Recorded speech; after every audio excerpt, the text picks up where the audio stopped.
son. So my dad has I think it was a Clash of Champions or something. It was one of the big events, and he invited everyone over his house to see the debut of his son, Johnny B. Bad, coming out for the first time.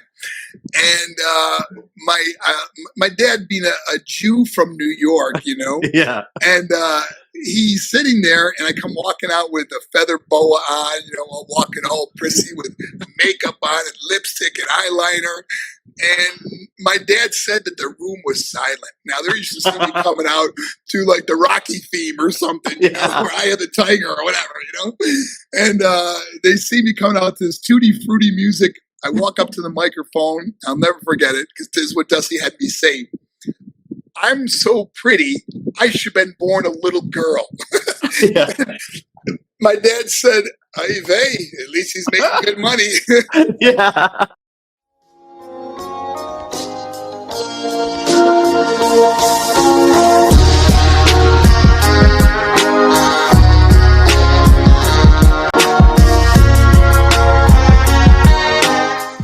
And we are back for another casual conversation with the classic, and I'm here with a very special guest, a marvelous guest, none other than Marc Mero himself, Johnny B. Bad to a lot of you. How are we doing today?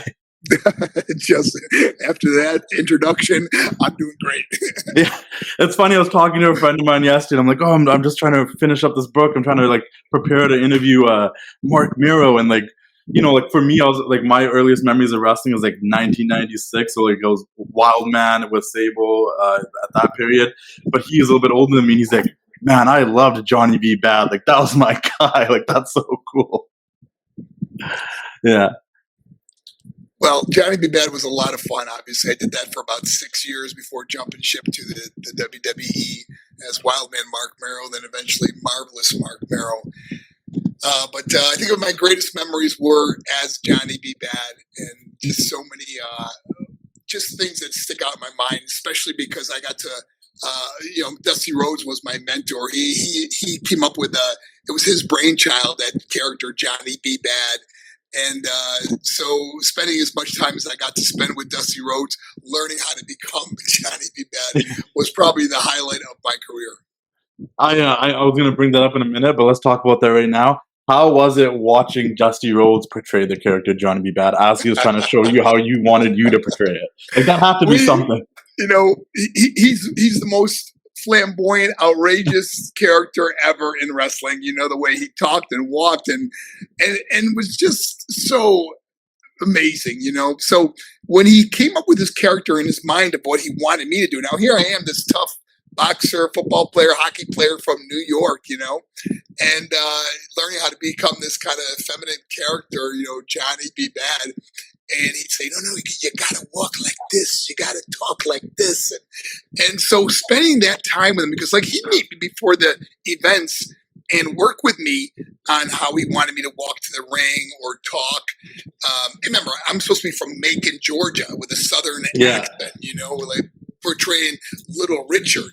So it was just like I said, a lot of fun. And then watching him do it, I get laughing so hard that when it was time for me to do it, or practice, I couldn't get the laughter down, and he'd start laughing and he'd get me laughing again. It was almost like we were two little kids, trying to do this funny character. And he'd say, no, do it like this, and he'd come up and show me how to do it. He'd walk real, feminine and funny. And I don't know, just so many great memories. We get laughing so hard. I remember sometimes we get laughing and he'd just reach out and put his arms out for a big hug, Yeah. Crazy, man. You were like his creation of something that he really wanted to see, and you got to portray it. What a blessing. And never fully really understanding that, because I wasn't never big into wrestling, except when I was a kid that we'd watch it, when we were really young. But as I got older, I never really watched wrestling. I seen it once in a while, but never really followed it the way that I did once I got into it and watched films of Dusty Rhodes and learning all about him and all the people that he's affected, oh my gosh, the list is just endless of all the people that he has helped or inspired or mentored, from me and before me and after me. And it was just incredible. It's insane. What were some of your earliest memories of wrestling? Like, what as a kid, like, what do you remember seeing? Funny story, and I think I put this in the book, was that I still gotta act like I didn't read it a little bit for the listeners. Okay. I'm like, I already kind of know, but I gotta act like I don't know. Yeah. We used to love Bobo Brazil. Bobo Brazil had that cocoa butt, and he was kind of a real, just a fan favorite. And he was wrestling the Sheik, who was really a bad guy, And I remember my dad taking us to the Buffalo War Memorial Auditorium. We were sitting really high up, and watching the match. We watched Bobo Brazil just beating the heck out of the Sheik, and my brother and I were just like, "Yeah, get him!" And he get the cocoa butt, he go flying around the ring, and then the Sheik reached in his trunks and pulled out a pencil. And I'm like, "What has he got in his hand?" I couldn't figure it out what it was at first, And then he get Bobo Brazil in a headlock, and he starts jabbing him in the head. And all of a sudden, Bobo Brazil goes down in the corner, and when he got up, blood was coming everywhere. And I remember feeling terrified. Like, I'm saying to my dad, why aren't the police coming in and helping him? Like, why is this guy getting arrested for what he is doing to this human being, And my dad obviously knew it. Just relax, watch it, just enjoy, like, Dad.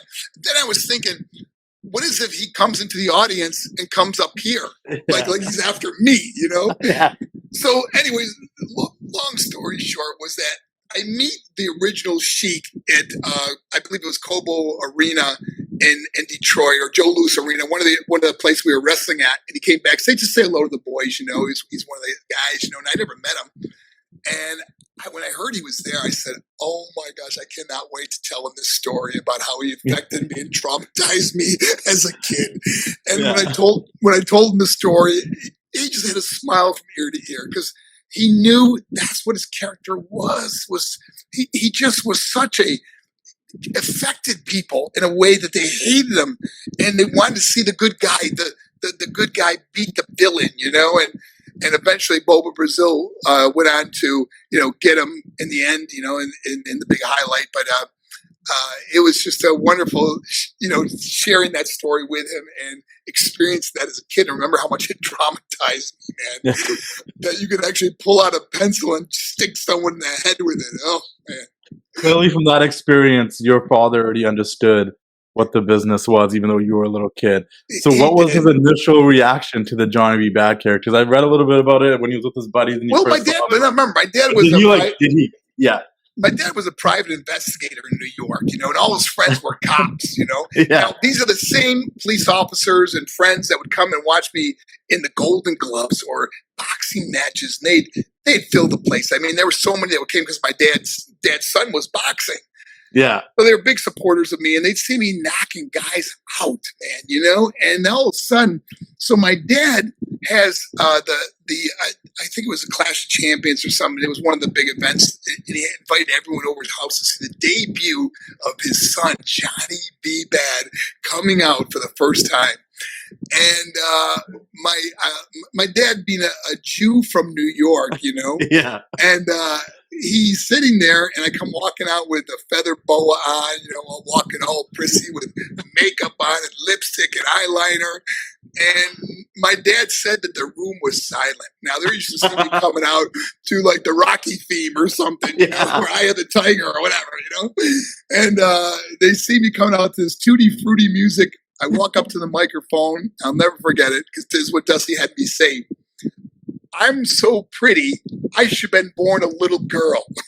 Yeah. My dad said, "Hey, at least he's making good money." Yeah. That's awesome. So many great memories of that character. But I eventually was able to drop the makeup and the more effeminate character. Because even back then I was speaking at schools and going to places that, I didn't. I just remember like the first question like kids would ask is, "Why do you wear lipstick?" or "Why do you wear makeup?" or so I just didn't think it was necessary to get the character over. And eventually it didn't need it. I didn't have to wear any more makeup. But I remember first trying to take the makeup off. Dusty was not having it, man. Because Dusty used to sit in what they call the gorilla position, the position before you go out to the audience through the curtains. It's called the gorilla position. And Dusty would sit there, and I'd come up and I wouldn't have makeup on, And he say, "Let me see you." And I look over at him. He goes, "Oh no, go put some color on right now." And I'm like, "Oh God." And I have to go back and lipstick and eyeliner or whatever. And I come back and goes, "Oh, now you look so pretty." And I go out there and wrestle. He wanted it the way he envisioned it. Is basically what's going on there. Absolutely. In your book, Bad to Good, there was a gap that's missing there before we get back to the wrestling stuff that I just have to ask about. Because obviously you grew up, you were Golden Gloves, you were boxing, but then you said you had that wild 20s where you and your brother were getting in trouble, almost got caught a couple of times, and then you found wrestling. But there was never an answer when you left that life behind fully and how that happened.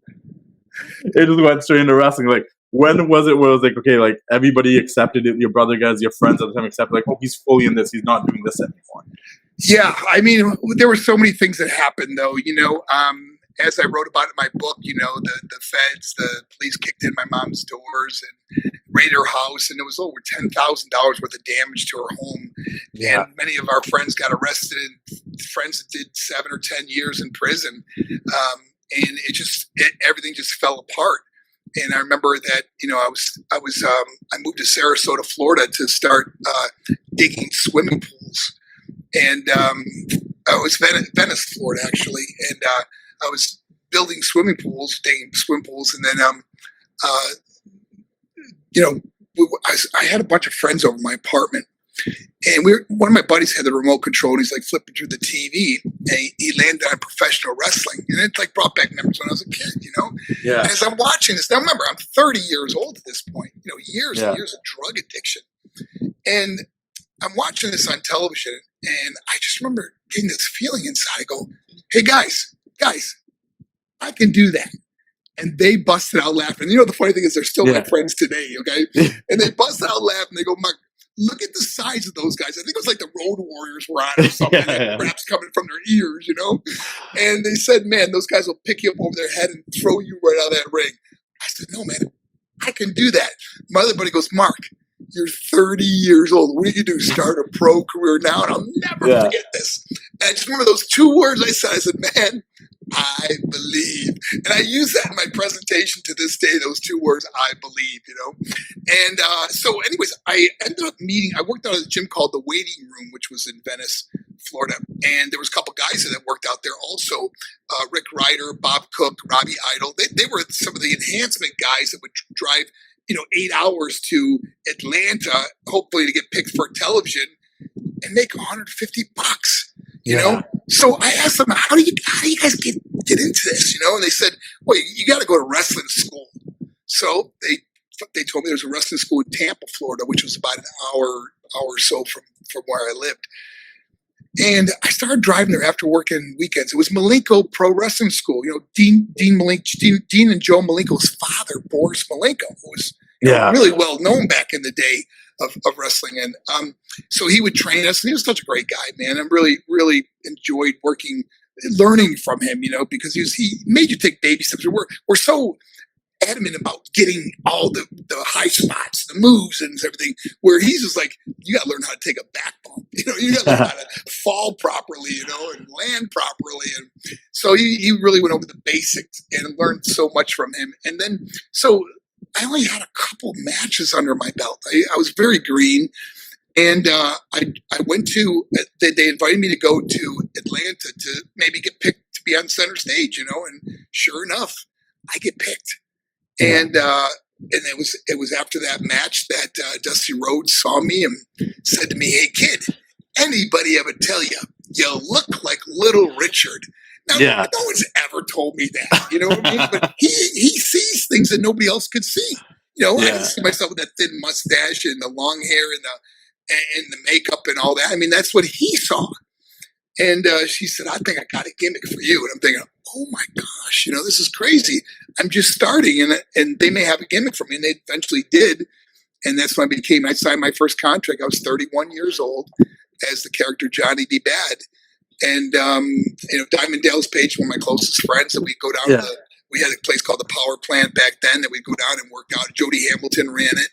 And we'd learn moves. But the cool thing was Dusty put me on the road with some of the top talent, guys that were so much more experienced than me.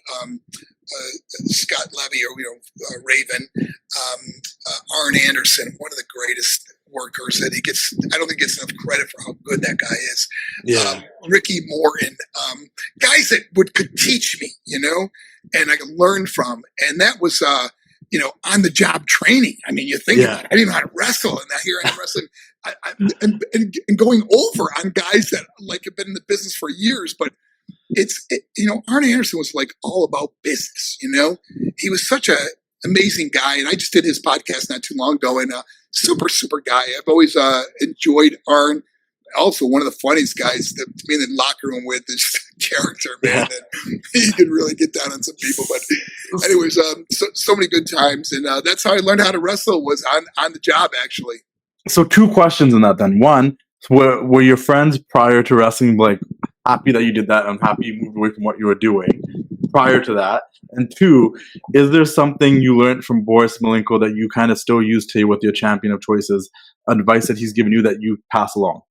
Because Boris is a legend in the game. Great questions. And to answer the first question, my friends are so happy for me. They would have parties just waiting for me to come out. And they couldn't believe it was me. They're like, that's not him. There's no way that's him, coming out there, I'm so pretty, I'm a bad man, and, I'm so outrageous, it's contagious, and they're like, no, that can't be him, but sure enough, they're all very, very, very proud of me and very happy. And of course, when I was in their town, they all wanted to get tickets to go see the events. So I was always caught up in leaving tickets for people, To answer the next question about, do I use something at Boris Malenko? One thing I learned about from Mr. Malenko was, whenever you think you're going too slow down. We tend to do everything in life. We want things to happen immediately, and sometimes waiting for something to happen or learning how to learn how to do something properly. Work ethic is so important, and I really learned a lot of that from Mr. Malenko, is the work ethic, the constant doing something over and over. No one wants to run ropes all day long. It kills your shoulder, your back. But until you get it right, and then when you get it right, it doesn't hurt like it when it first hurt when you first did it. Learning how to fall properly. I remember when I first got there, they had you cross your arms, just kind of fall backwards, free fall. And I remember hitting that mat, and I got to tell you, Justin, I sounded like a seal from SeaWorld. I was like, I couldn't catch my breath. I'm thinking, the first thing I thought is, there's no way I can do this. How can these guys land on their backs from the top rope or backdrops and stuff and not get the wind knocked out of them? Of course, you learn how to fall properly, and that never bothers you. It's like second nature, But when you first do it, oh my gosh! I challenge anybody: just fold your hands across your chest like this and fall backwards and land on your back. And I got to tell you something: it's a scary feeling. If you don't get the wind knocked out of you, you're going to end up messing up your back or something until you learn how to fall properly. And that's one thing I learned, is taking my time and learning things from Mr. Malenko, because he'd have us do the same thing over and over, and it'd be like, not again, until we got it right. And then once you got it right, you move on to something else, and eventually learn how to do spots, call matches in the ring, the psychology of wrestling, and not so much all the high spots that you see. I mean, I watched some matches today, and these guys look like acrobats, and there's no rhyme or reason for what they're doing, because everything is the false finish. It's like you don't believe that the guy's really going to get beat. So he always wanted to make it mean something. The way you grab a hold, the way you work a hold. And that's what I learned from him. But I take that into my own personal life, of the work ethic. And slowing things down and taking things one step at a time, and actually focusing on learning on what you're doing, rather than trying to rush and get it done so you can get to the next stage. And that's good advice. Something that I found fascinating that I didn't know until I read your book was that Little Richard actually knew about the character. And there was a show being produced, and he was a fan of the character. Through a friend of his, you got to find that out after he passed. How cool is that for you to find out that you're portraying this person that maybe that wasn't your ideal thing to do, but then to know that the actual person that you're kind of loosely portraying appreciates what you're doing? It's so cool that when Little Richard, we had a pilot. Barry Vicon wrote a pilot. He was a writer for Seinfeld for many years, and he wrote a pilot called The Main Event, which featured me and Little Richard. And Little Richard played my father, who ran the gym while I was on the road wrestling. So it was kind of like a real life story of this character, Johnny B. Bad. But his father was Little Richard, who ran the gym and would get in all kinds of trouble. I mean, he'd be drinking at the gym when he wasn't supposed to. He would have hookers come in there. He was doing all kinds of crazy stuff at my gym that I owned, supposedly in the sitcom. And so they were coming to. We filmed the pilot, but we had to film without Little Richard because he did not come to the contract obligations, or they're negotiating them or whatever it was back then. And so I never really knew whether he even liked the character or anything. Well, fast forward years later, Little Richard passes away, and his driver is named Clarence Santani, who's now become a really good friend of mine. Actually, I spoke at schools in Nashville not too long ago, and him and his wife came to actually see one of my presentations in person. And he shares stories about him driving Little Richard, and Little Richard would get such a kick out of watching Johnny B. Bad. And it was like, I can't tell you how important it was, imitation is the best form of flattery, and me imitating him, he really was impressed by it and thought I did a pretty good job too, know? Because I remember, he'd take my poster to a concert and he'd hold up my poster of me as Johnny B. Bad. And he'd say something like, "They say he's pretty.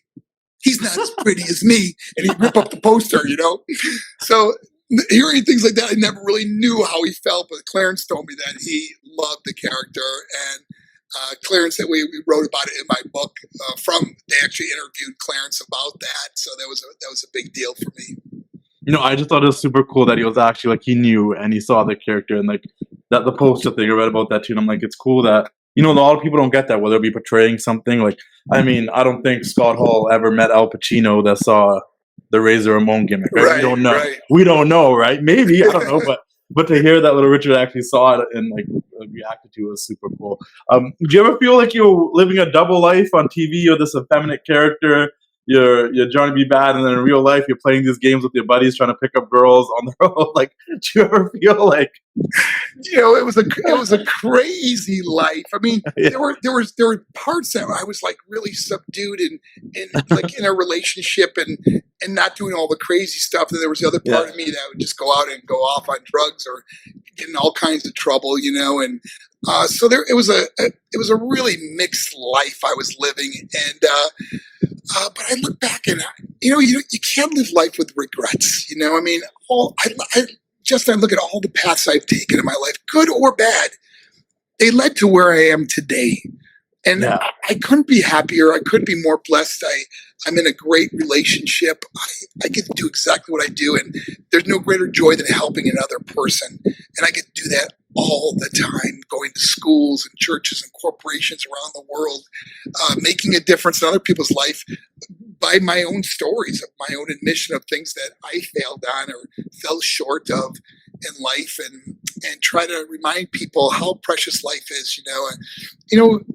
I'm turning 65 in a week or so, and I think about how fast life has passed, and whether I have 10, 20 good years left of my life, whatever that is, I want every joy to be special, every day to be special. I want to really enjoy every moment, not get caught up in bickering or worrying about things, And I mean, 90% of the things we worry about never even happen, or never even as bad as we imagine them, And I just want the rest of my life to be the best of my life.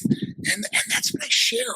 I want people not to just become complacent in life because they get older, I got to retire at 65. I can't wait to retire. And then all of a sudden they retire. And I hate to say it, that there's proven fact that people die within 5 to 7 years after they retire. It's crazy, man. You got to have a reason to get up in the morning. And Justin, I'll never retire. I'll just retire. No, for sure. And what's so crazy, because obviously I want to sit here and have all these wrestling questions I want to ask you about, but I'm I knew we were going to get to this point where we talked about life in situations like this. I agree with you. There is a big part of me, I said to people all the time, I'm I try to regret as little as I possibly can, because if I was meant to go through everything I went through to be where I am today, I can't be mad at anything. Because I am the person I am today, and I'm doing the things I'm doing because of the stuff I went through, because of the hurdles I had, because of those failures that led me to a different direction, which meant maybe that wasn't meant for me and this was. That all being said, I think we can both sit here and talk about, there's people we probably know that didn't get to live a full life. You talked about your younger brother in your book, your younger sister. I've had friends that passed away when I was in high school, way out of high school, 23, 24, because of bad decisions. And it makes you more grateful for the amount of time you actually get. Every year is like a blessing after you start realizing that, like, whoa, I had friends that passed away at 23 and now I'm 26, and I feel like I lived a whole lot of life from 23 to 26, and I just think it's really fascinating that you're able to go into schools now and you can talk to children about this. And don't get me wrong, you can talk to 100 people and you might not be able to touch all 100 people and get them to feel something, but if you can at least get one or two of them, that means a lot.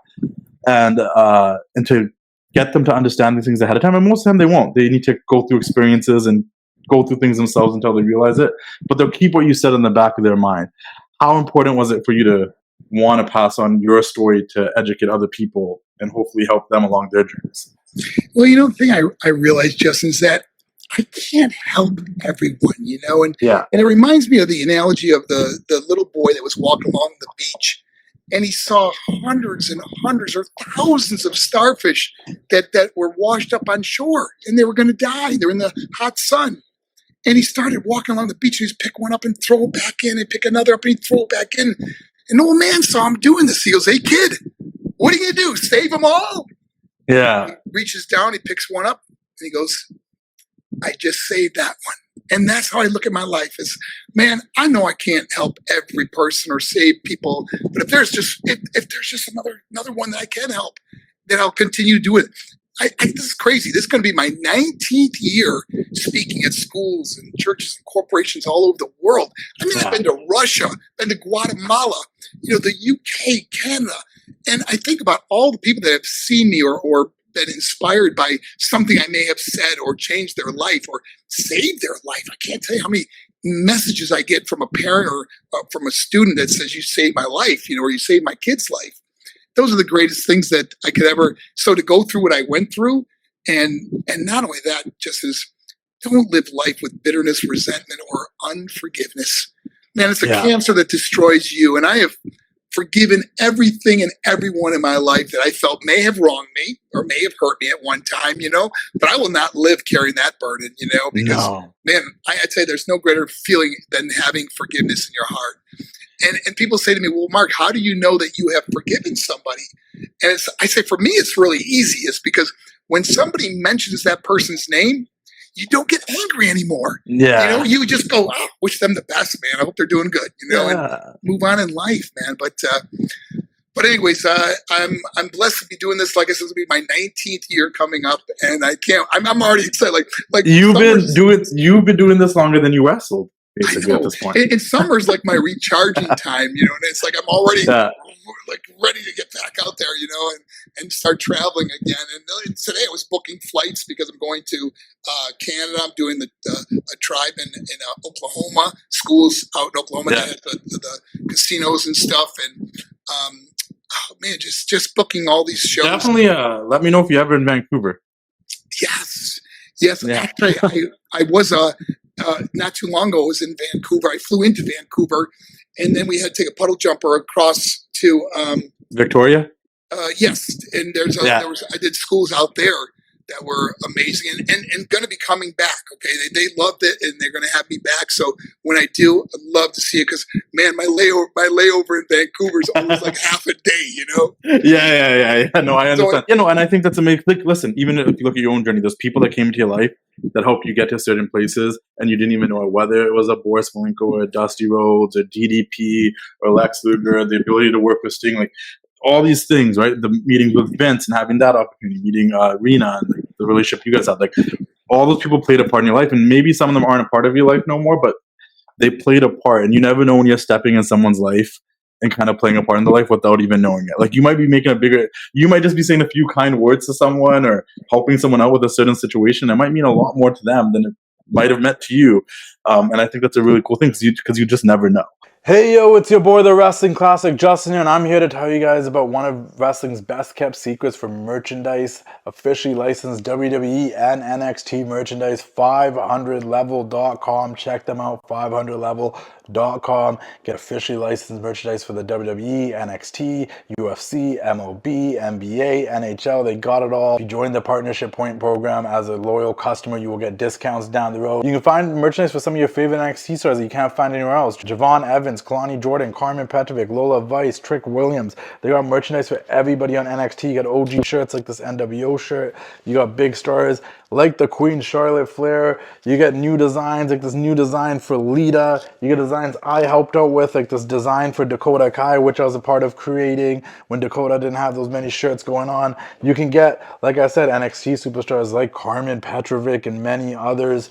You can get OGs like the none other than the Hot Rod, Roddy Piper. You can get CM Punk, Jey Uso, Seth Rollins, Roman Reigns, anybody you want. Sami Zayn's 500level.com. Check them out. You can even get the bad guy, Razor Ramon. You get your OG, like I said, logo shirts, NWO, WWF, Survivor Series, Raw's War.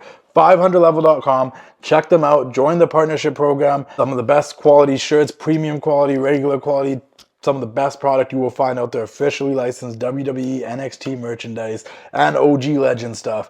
500level.com. Check them out. Keep doing the thing. We'll see you all later. Yeah.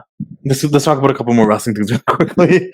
The Frisbees. Whose idea was it to bring up the Frisbees for Johnny B. Bad? Oh, that was mine. It was like, gosh, going to the gym, my entrance to the ring was longer than my matches. You know what I mean? You had the blaster, you had the Frisbees. Yeah, they sometimes had to play my song twice, you know? Did you ever go to Diamond Out? Yeah, go ahead. I got the Bad Blaster. I got the Kiss That Don't Miss. I got the Frisbees. Man, it was just a lot of fun. And you know, Dallas being a big part of my life all the way back when we first started, you know, I mean, he lives 20 minutes down the road from me now, you know, so, I try to see him as little as possible because every time he wants to kill me with a gauntlet and yoga and everything else, you know, the thing was, I love about him is he's so competitive and so am I. So it's not like we just can go do push-ups together. We got to see who can do more push-ups than the other one. Okay. Yeah. That's so funny because you beat me too. I was about to say like, what was any of that influenced by Dallas? Because there's always stories about how Dallas would try everything. He come out with a different gimmick every time. A cigar this week, a cane that week, something to like get himself out to the point where he had so many gimmicks with him all the time. That I was like, was any of this inspired by Dallas? Were you guys on the road? Were you guys on the road together, being like, what do I need to stand out even more? You know what? I'd always run things by him. You know, what do you think of this? What do you think of that? You know, and he did the same with me. You know, and you know, yes, we wrestle each other so many times. You know, there's 3 guys I probably wrestled, and I'm saying up in the hundreds. You know, like whether it's 100 or 200 times. And the 3 guys I wrestled the most were Diamond Dallas Page, because we opened a lot of pay-per-views together, but people don't realize that we're on the road every day wrestling each other in city after city for years. You know, we're doing that. And then obviously Triple H, because we were both in WCW and WWE together. In fact, the first belt that Triple H ever won was my Intercontinental belt when he beat me for that in the WWE. And the other one is Stone Cold Steve Austin.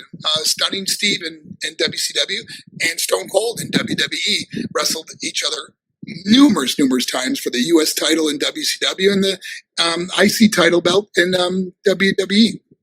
Which is insane. And then, you see the success of these guys. Great, I mean, all Hall of Famers. You know, when you really think about the time I was in wrestling was such a great time. You know, the Attitude Era, and you look across the dressing room and you got The Rock and Triple H and Shawn Michaels and The Undertaker, and the list goes on and on. I got to work with every one of those guys, man. Just crazy.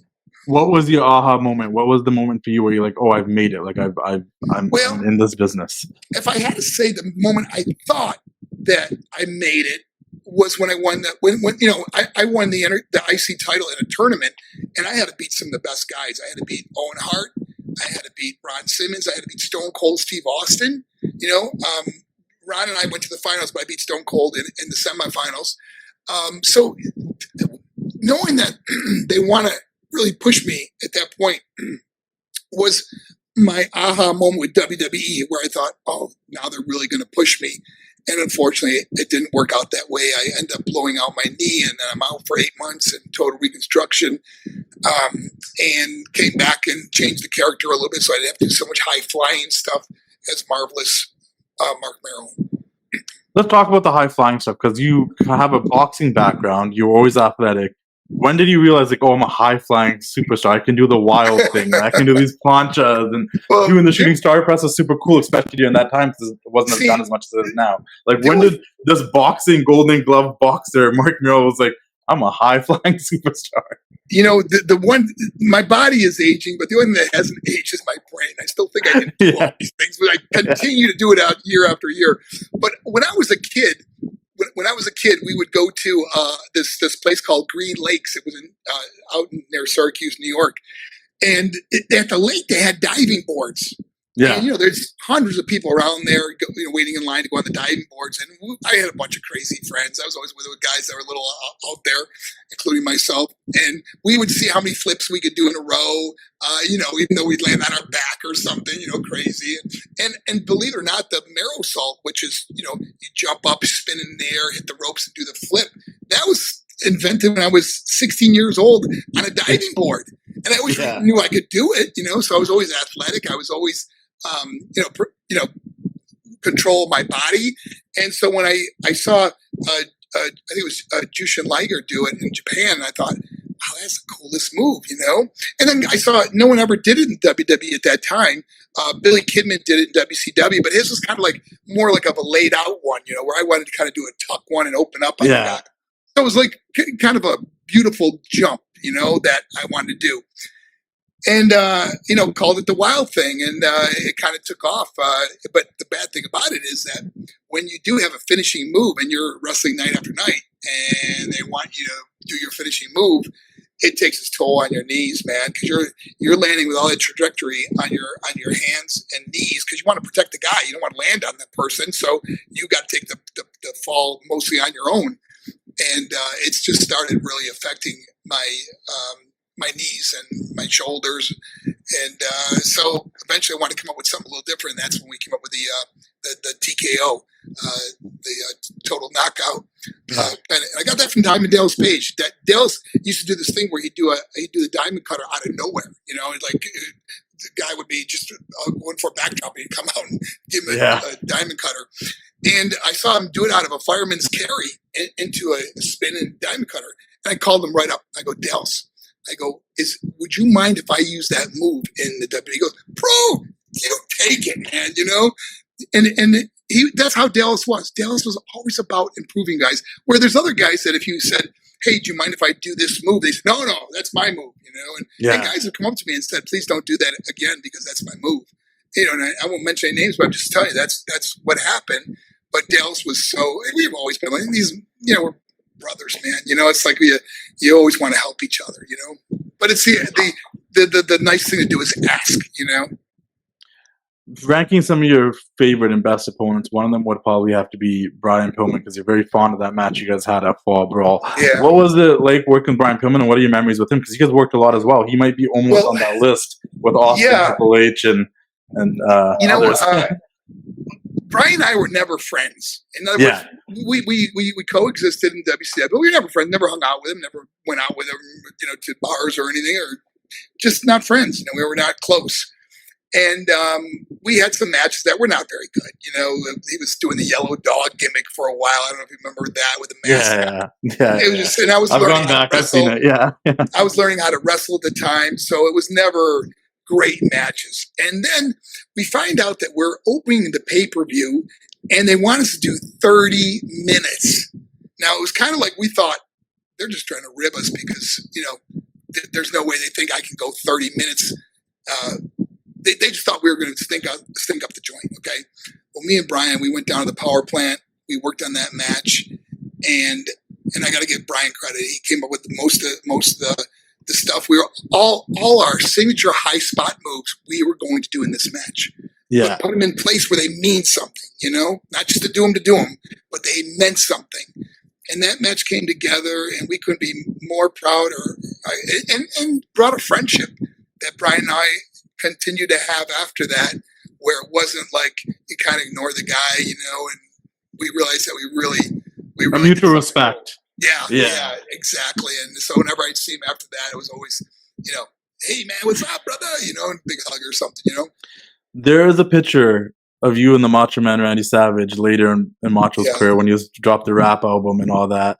And I think you were already done with wrestling at that point. What's the story behind the picture? Why did you guys link up? And do you have any memories of the Macho Man Randy Savage? Oh yeah, that was at TNA. I actually wrestled for a short time, and Randy was there, and and he just Randy, he lived in character, hey bad man, what's up, brother, and I don't know, he whenever he saw me or seen each other, I guess I'd light up. I'd be like, hey, and he was just that character, and he big hugs, and he was always so kind to me, like really went out of his way to how am I doing and how's my family, and just a good guy. So we kind of hit off as friends, So, but that was obviously later in his career and mine. I mean, I was into my 40s at that point, still wrestling.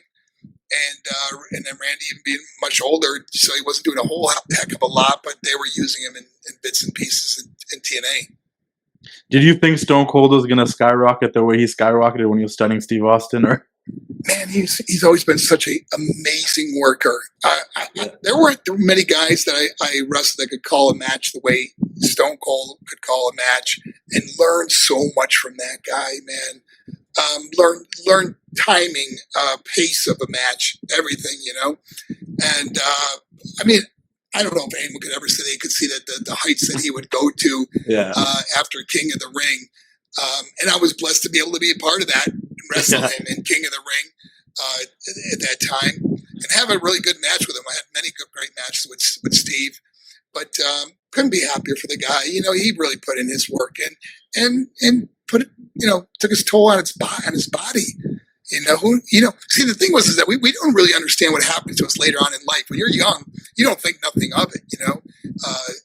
That these things that happen to you with reconstruction, knees, shoulders, elbows, whatever it would be, you don't think of this going to affect you later on. But as you get older, arthritis sets in and joints start really hurting and getting up and walking slower. Like you see an old man walking bent over, you go, I'll never walk like that. And you realize that, oh my gosh, I will be walking like that because there's no way to stop it.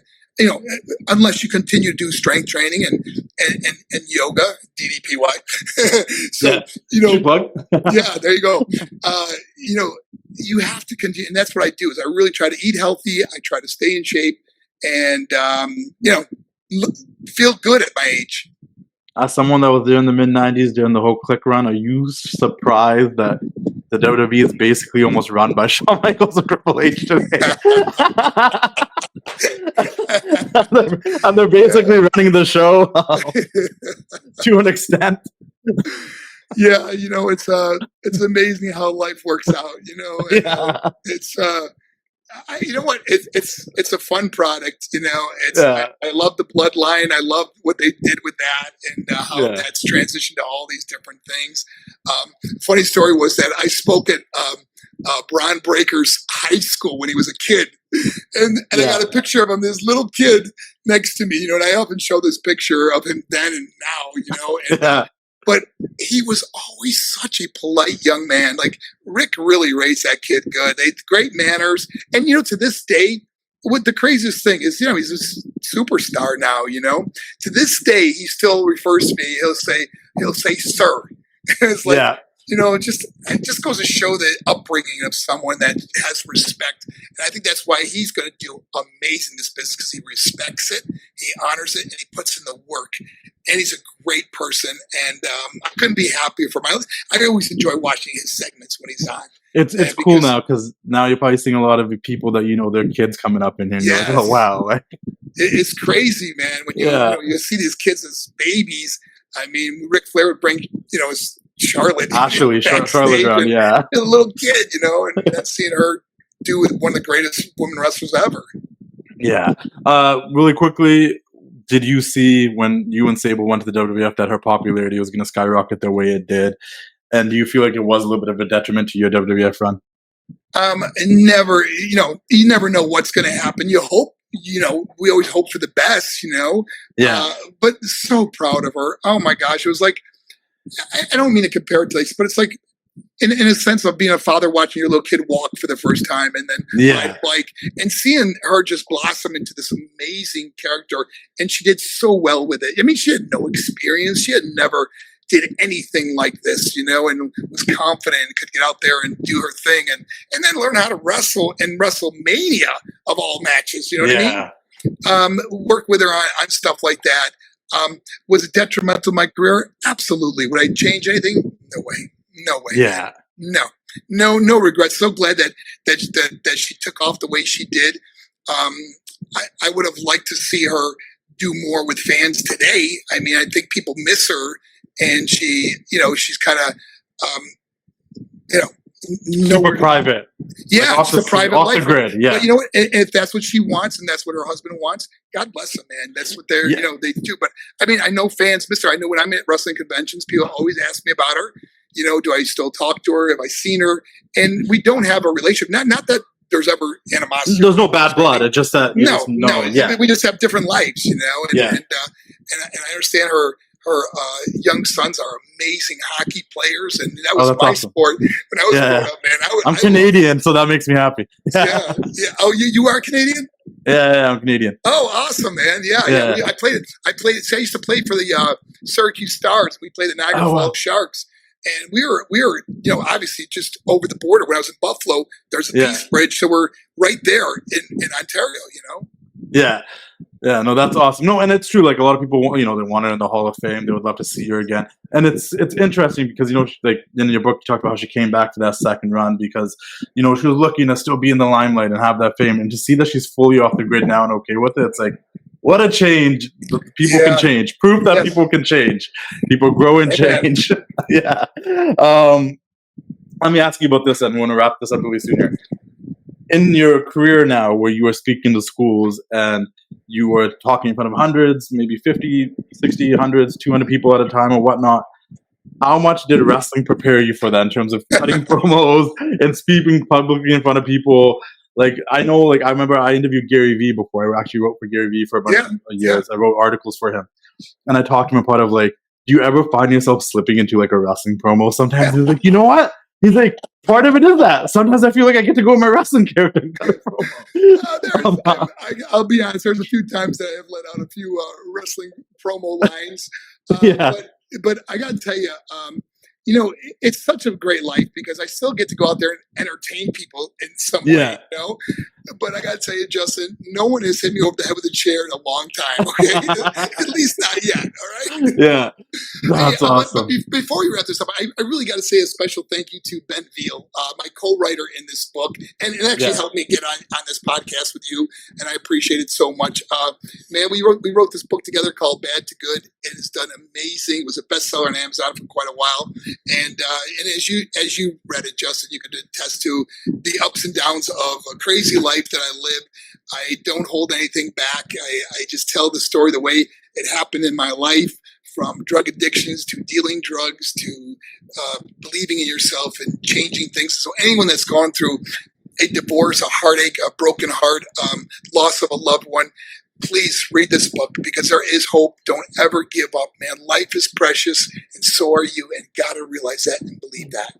And you're fully transparent, and you're fully honest. It doesn't feel like anything you're saying isn't true because knowing what you do today, it's like you truly feel that way about forgiveness and growth, and trying to like let things go and continue to live a happy life and not living in the past or drudging up things and holding grudges. And I think it's a really good book. I've enjoyed it. Like, I'm not gonna lie. Sometimes when I was younger, I read a lot and I love books. As I told this, sometimes I'm like, all right, if I'm not interested in it, I'm not going to read it. But I'm having a hard time putting it down. Like, I'm enjoying it, part of it. Also, parts of it knowing, like, I didn't know what you did before wrestling and all the crazy stories you had, which is, I always joke around with people that I meet now. I'm like, people don't know what I was like before I got into this wrestling stuff. Like, I was wild as a teenager, right? And like, people don't get to know that part of people until they read a book like this, and then knowing everything you've done after, it's amazing too. Really quickly, has there been a moment yet in your speakings and your the motivational speeches and stuff that you do where you've learned something from one of the kids you were talking about that really touched you? You know what's amazing is I often speak in front of large groups. I mean, anywhere from 500. And in fact, when I speak in Texas, in Laredo, they bust 25 schools into the arena where I do 10,000 students at a Oh, time. wow. See, I didn't know. I was like saying numbers, but I didn't know what the math was. It's crazy. I go to high school. It's got 3,000 kids or 2,000 kids. We do them in the gym, and the whole gym is just packed. But yes, I have learned so much from the amazing thing about being around a lot of young people. It keeps you young. Like, you got to be on, man. They see through BS so fast, So you can't go out there and try to pull one over on them, And I think that's what they really like about me is I'm really authentic. And because so many of my videos have gone viral, a lot of kids, when they Google me or they know of who I am. Not from wrestling, but from speaking, and see my speeches that have showed up on their YouTube, Facebook, TikTok, or whatever, And but things I've learned about young people is that so many times we want to grow up, we want to get older, we want to go to college, we want to graduate, we want to get a job, and we always, and then you get older and you go, man, I wish I could just slow down, I wish I could just slow down. And I see that in young people where they just want everything right away, and you can tell them till you're blue in the face, to be patient and work ethic and the importance of things. And oh man, this smartphone has outsmarted us, Justin. I got to tell you, these young people are spending so much time on social media, they're missing out on building for their future. And that's something I really talk about. And, you may not be able to get through anybody, or you might get through that one kid that makes a change. And that's what I see, because I get the letters later on of a kid that saw my presentation that is now, playing in the NBA or the NFL or a record deal, or kid just won PBA Rookie of the Year, Pro Bowler Rookie of the Year. Saw my presentation, was 10 years old, and he wrote it down. I'm going to be a Pro Bowler, and he became the Rookie of the Year this year. It's just incredible stories, and they happen over and over. And that's what life is all about, is giving while you're living, so you're knowing where it's going. And it's easy to see that you touch people. I remember I reached out to Ben about interviewing you because I saw that clip of you talking about your mom.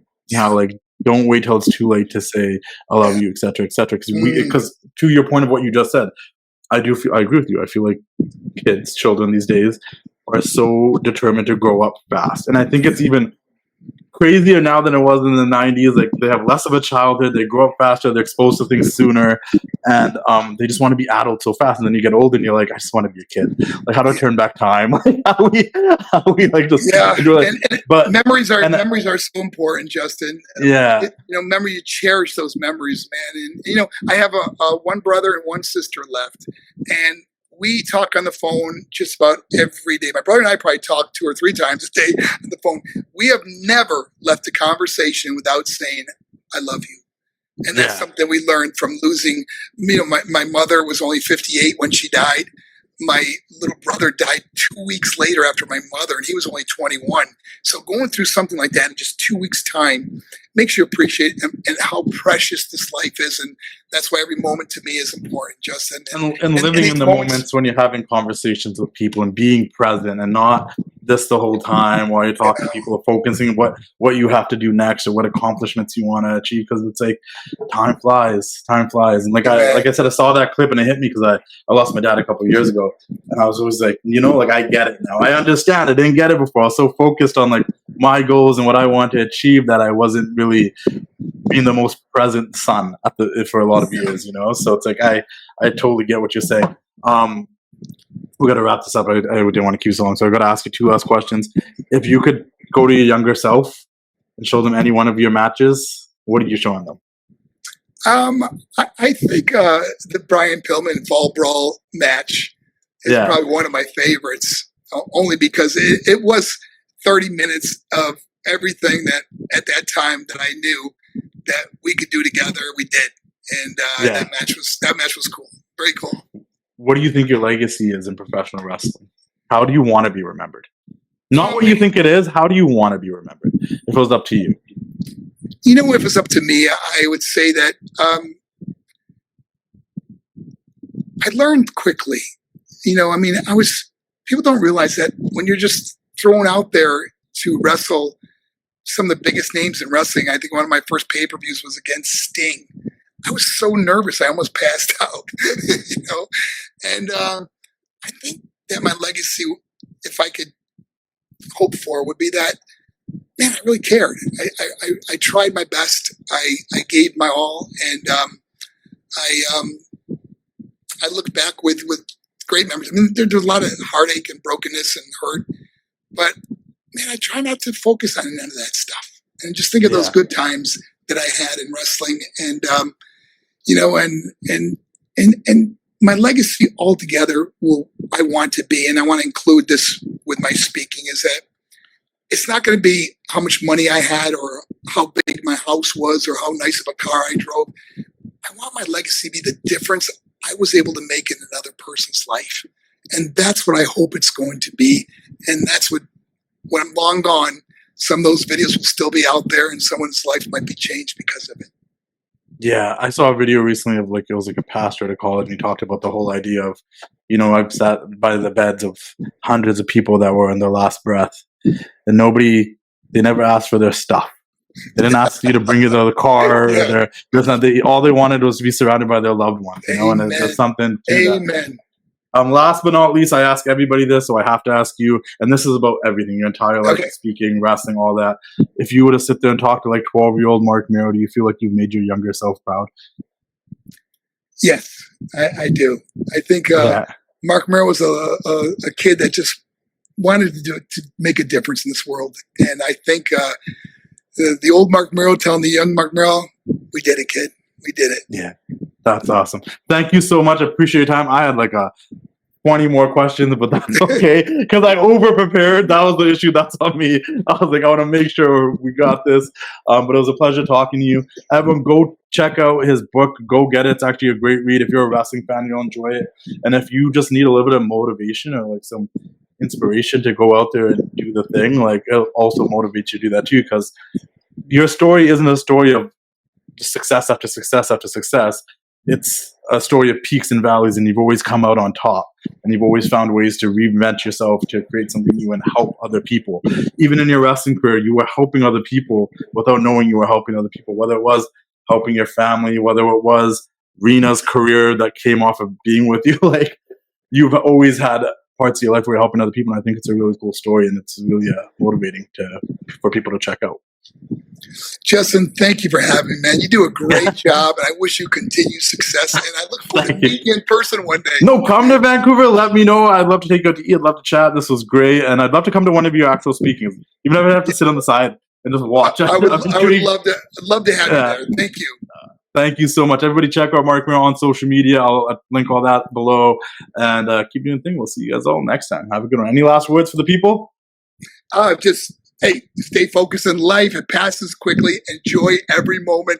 And don't forget to say those 3 words to your loved ones. I love you. God bless you. God bless you all. See you all later. It's time to say goodnight. We sincerely appreciate your patronage and hope we've succeeded in bringing you an enjoyable evening of entertainment. Please drive home carefully and come back again soon. Good night.